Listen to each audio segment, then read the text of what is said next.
Hi, thanks for joining me.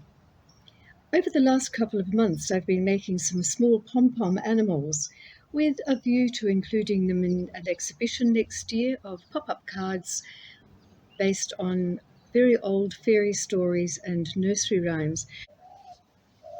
So what I've come up with, and I'd like to share with you today, is a very, very easy way of making any size pom-pom you like. This is my little recycled carton with my pom-pom makers in it. This is a size 3, so if I use this one, I'm going to get a 3 centimeter pom-pom.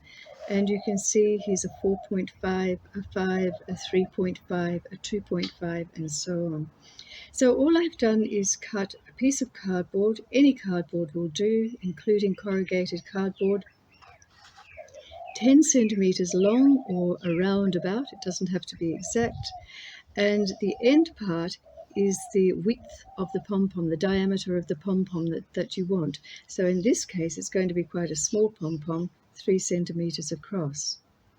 I've put sellotape or sticky tape down the side, which you might be able to see shining, because I found when I first used these that the cardboard has some resistance, so it was quite hard to get the wool to come, the wound wool to come off. Down the middle, I've cut a fairly long strip, fairly long gap. You can see it opening up there. So I can put the tying thread right towards the end, and if I'm making a big pom-pom, I have a lot of space on there, a lot of room to make any size pom-pom I like. At the bottom, you can see I have a little gap snipped.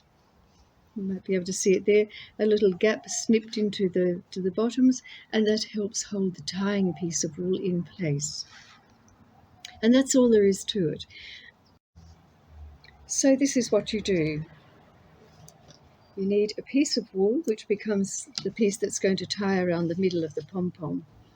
And you slip it through the gap, pull it up as far as you like, so you have around about even lengths. Again, it's not an exacting science. So one at the back and one coming through the front. So just for today's purposes, I'll do a 30 wrap pom-pom. Normally on 3 centimeters, I'd probably do 60 or 70, but just for the example, 2, 3, 4, 5, 6, 7, 8, 9, 30, and you can see how quick it is. Snip the end and wrap it around, and with the bottom piece, the piece that's hanging out of the bottom of your little gadget, pull it up through the middle and pull it tight so it locks in that side of the pom-pom.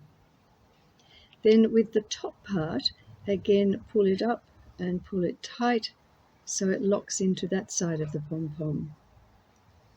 Tie off with 3 twists. 1, 2,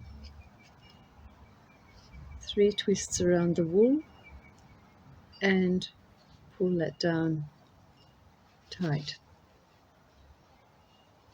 Then it's just a matter of slipping that off, pulling these ends up as tight as you can without snapping them, and the 3 twists will hold that, and then finishing off with a 2 twist knot, once around the thread, twice around the thread, and pull that up tight. And then your pom-pom is ready to go. Then it's just a matter of snipping it and creating the pom-pom as normal. And I usually trim it back to the shortest threads on the pom-pom, because the shortest threads will be the accurate sizing. As you go over to the top of those first few threads when you're winding it, the wool will get longer and longer. So you take it back to the shortest threads, fluff it up, go back the other way, and trim it off and so on, which I won't do at the moment, but I would take that back and trim it evenly. I've missed a couple of little spots along the way, so I'll clip that as I go. And there's my pom-pom. If you would like to see some of the pop-up cards, or as far as I've progressed with the pop-up cards, please let me know in the comments below and I'll do something about it. Thanks for being with me.